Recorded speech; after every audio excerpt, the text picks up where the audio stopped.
pity for you. You know what? Forget the money and the debt. I set you free. And so moved with pity was the master that he decided to free the man and remit the debt. Let's hear it for the master. Woo! Yeah! Whoa. Wait a minute. That's not the end of the story. No sooner had the man been forgiven of his debt when he met another fellow servant who owed him a few dollars. He yelled at her and said, "Pay me what you owe." But the fellow servant dropped to her knees and begged to him and said, "Be patient, I shall but pay you." But he refused and had him jailed until he could repay the debt. Now the servants were seized and instructed when it heard what had happened. They ran home and back with the whole story.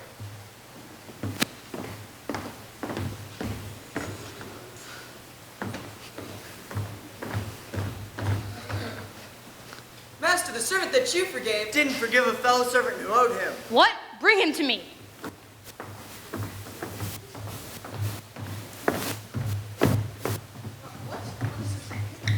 You scoundrel! How could you not forgive your fellow servant? And so angry was the master that he sent that man to jail. This is how my Father will treat you, unless you forgive your brothers from your hearts.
Now, if your right eye offends you, I want you to tear it out and fling it away.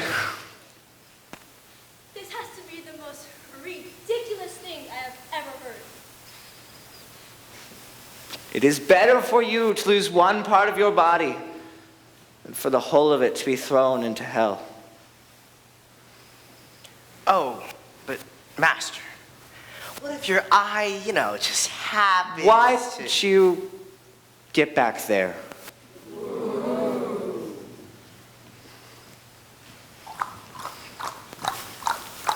Now, if your right hand causes you to sin, I want you to cut it off and fling it away. For it is better for you to lose one part of your body than for the whole of it to be thrown into hell.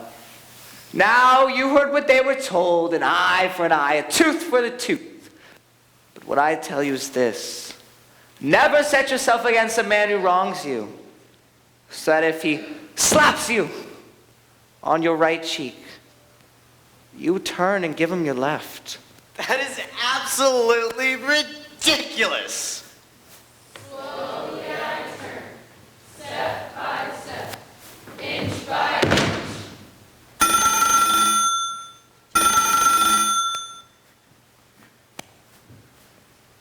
Hello? Mm-hmm. Oh, Jesus, it's for you. It's your father. Ah. Once upon a time, there's a man making his way from Jerusalem to Jericho when he fell in among robbers who beat him, stripped him. Okay, then beat him again and left, leaving him half dead. At least I didn't get my wallet. I got his wallet. Hello, darkness, my old friend. It so happened that a teenager came upon the man. Yeah, Becky, I found these really cute boots online and hold up, I see a heart man. I have to post this on Snapchat. Selfie. No, I didn't want to help you. I need help. The next person to come upon the man was a small child. Help me. Stranger danger! Stranger danger!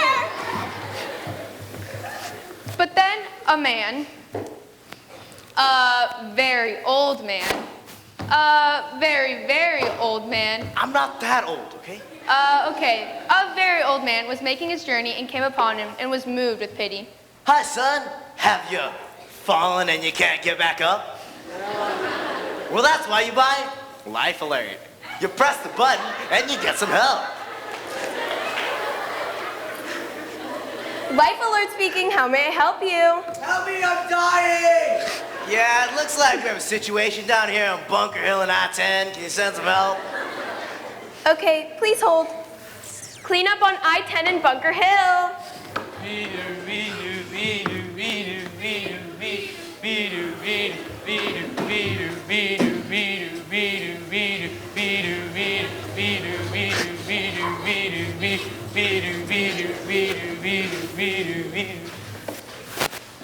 Motel, motel, motel, motel.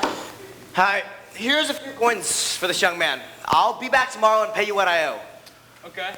So the hurt man stayed at the motel until he was cured of his ailments. Then he continued on his way to Jericho. And they lived happily ever after.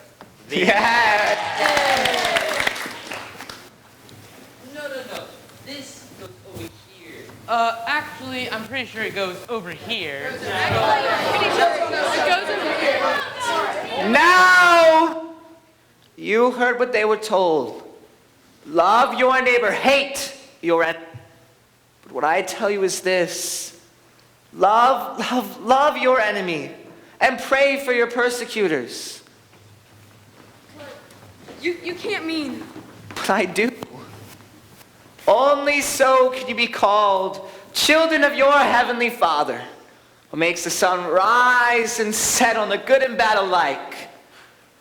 But be careful not to make a show of your religion before men.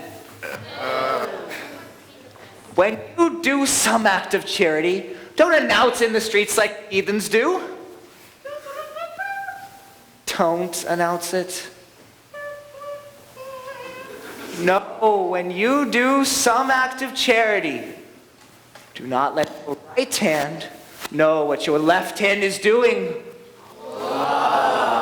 Your good deed must be done in secret. Oh, it's a secret. What our good master here is telling us is that every time you tell a secret, God tells the angels, and you see they write it in this book. No, no, no. God sees what you've done in secret, and he will what?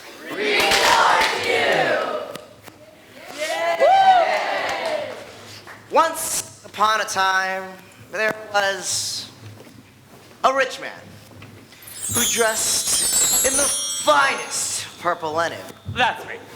and every day feasted in the greatest magnificence.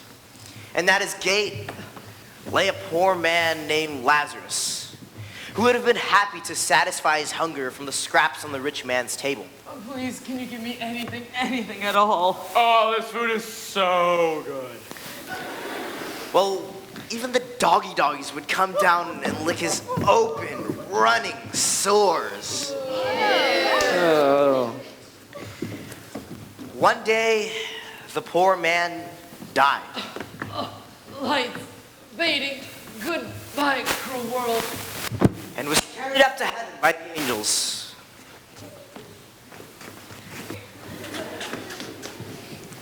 One, two, three. One, two, three. One, two, three. Hey, buddy, let's go to heaven. Okay. Later, the rich man died. I was so young. I had so much more food to eat. And was buried in Hades, where he lived in torment. Hey, come on, guys. Watch the hair. Watch the hair. Oh, Father Abraham, have mercy on me, sinner that I am. Send Lazarus to dip the tip of his finger in water to cool my thirst, for I'm in agony in this fire. Remember, my child, that all good things fell to you while you were on earth, and all bad things to Lazarus. But now it is he who is here in consolation, and you who are there in agony. But that ain't all. There is a great chasm fixed between us, and anybody from your side who wants to cross it cannot, and anybody from our side cannot either. Then, Father Abraham, send Lazarus to my father's house, where I have 5 brothers, so you may warn them of this torment. They have Moses and the prophets. Let them listen to them. But if someone from the dead should rise, then they will listen. If they're not going to listen to Moses and the prophets, they're not going to listen to anybody. Even if somebody should. Rise from the dead.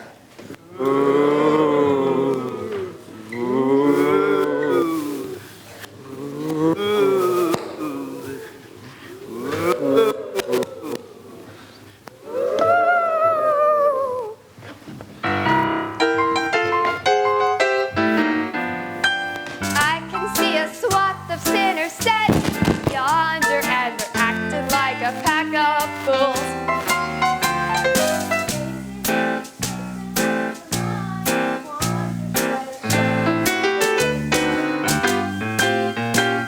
You better pay attention, build your comprehension. There's gonna be a quiz at your ascension, not to mention any threat of help. But if you're smart, you'll learn your lessons well.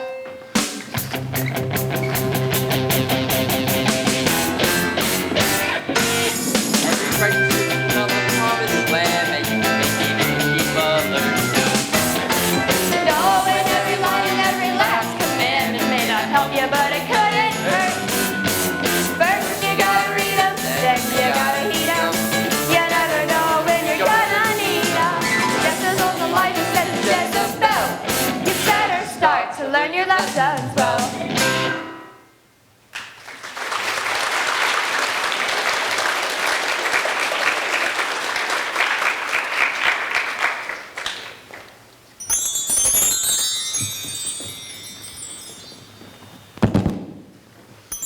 Now, no servant is slave of 2 masters. Either he will love the first and hate the second, or adore the second and think nothing of the first. No man can serve God. What? And money. Oh, money.